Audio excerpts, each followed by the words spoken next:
1889년 4월 20일 오스트리아 헝가리 제국 브라우나우와 민에서 나는 태어났다. 부모님은 클라라와 알로이스였다. 어린 시절 그림 건축 역사에 대한 관심이 싹 텄다. 1892년 아버지가 승진하며 가족과 함께 바이에른주 파사우로 이사했다. 우리는 1893년 4월 1일 오스트리아 린츠로 다시 이사했다. 그곳에서 나는 그림을 그리며 시간을 보냈고 역사와 지리 수업에 흥미를 느꼈다. 1894년 5월 9일 레온딩에 정착했다.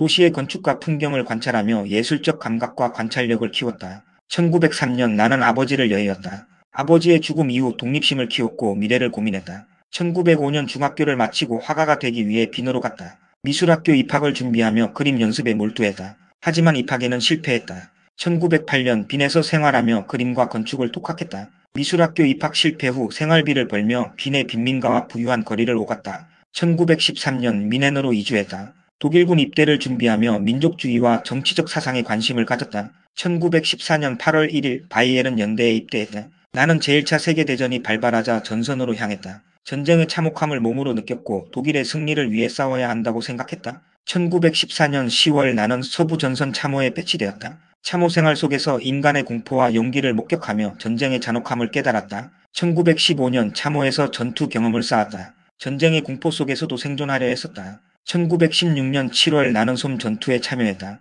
전쟁의 참혹함과 인간의 용기를 동시에 목격하며 생존과 승리를 위해 최선을 다했다. 나는 독일의 패전을 실감하며 생존의 갈망과 전쟁의 현실을 몸으로 배웠다. 1918년 11월 11일 독일의 패전으로 후방으로 철수했다. 전쟁이 끝난 현실을 받아들이며 새로운 삶을 준비해야 했다. 1919년 9월 16일 나는 유대인 문제에 대한 견해를 처음으로 명확히 밝혔다. 유대인을 인종으로 정의하고 독일 사회에서 그들의 제거를 주장했다. 1920년 2월 24일 독일 노동자당의 25개 조항으로 구성된 당이 프로그램을 발표했다.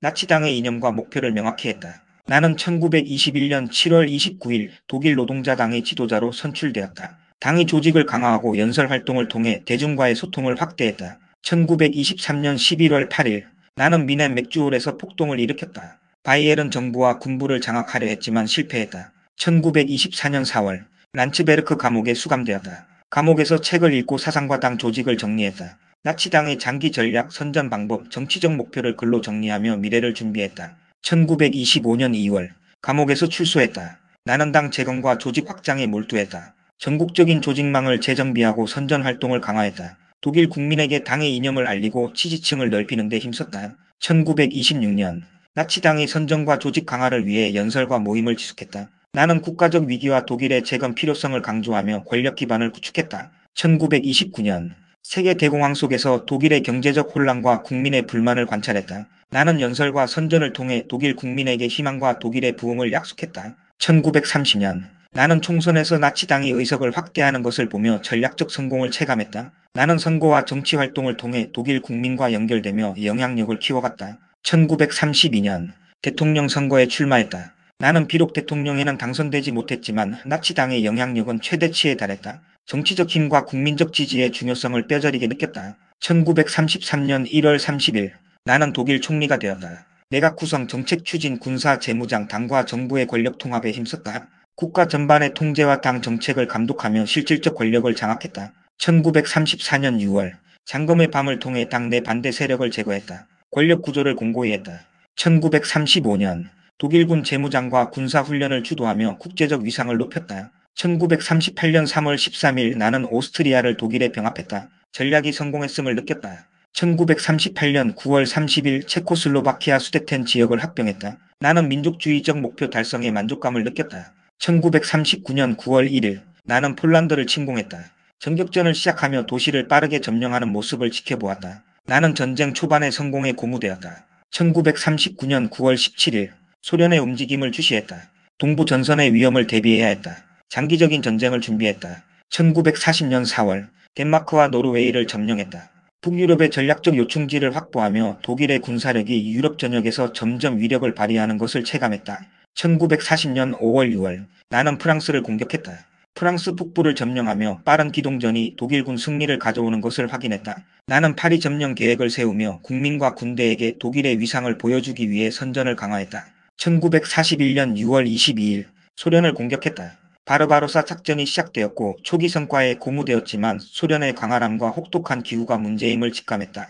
나는 장군들과 보급 공격 계획, 민간 지역 처리 방법을 논의했다. 1941년 12월 진격 속도와 전선 유지 문제를 고민하며 장군들과 보급과 병참 계획을 세밀히 점검했다. 승리와 독일의 역사적 위상을 강조했다. 1942년 동부 전선 상황을 지속적으로 관찰했다. 공격과 방어 계획을 조정했지만 보급 문제와 혹독한 겨울 병사들의 피로가 문제임을 확인했다. 1943년 2월 스탈린그라드 전투에서 독일군이 패배했다는 소식을 받았다. 나는 충격을 받았지만 현실을 부정하지 않고 전략을 재조정했다. 새로운 공격과 방어 계획을 수립했다. 승리와 절망 사이에서 혼란스러운 감정을 느꼈지만 계속 전쟁을 이어가야 한다고 다짐했다. 1943년 7월 이탈리아와 발칸 지역의 전선 상황을 검토했다. 전선 장군들과 회의를 진행하며 병력 재배치와 보급 계획을 수정했다. 나는 연합군의 압력과 소련군의 진격 속에서 독일군이 살아남기 위한 최선의 전략을 구상했다. 1944년 6월 6일 연합군이 노르망디 상륙을 시작했다는 보고를 받았다. 즉시 서부 전선 방어 계획을 강화하도록 지시했다. 이미 서부 전선의 균형은 연합군 쪽으로 기울고 있었다. 1944년 7월 20일 암살 시도가 있었다는 보고를 받았다. 배신과 위협 속에서 정치적 권력 유지에 더욱 집착하게 되었다. 친위대와 경호원에게 직접 지시하며 주변을 살폈다. 1944년 12월 동부 전선에서 소련군이 진격하는 것을 실시간으로 보고받았다. 폐색이 짙은 전선에서 어떻게 저항할 수 있을지 고민했다. 전황은 점점 절망적으로 변해갔다. 1945년 1월 베를린 방어 계획을 점검했다.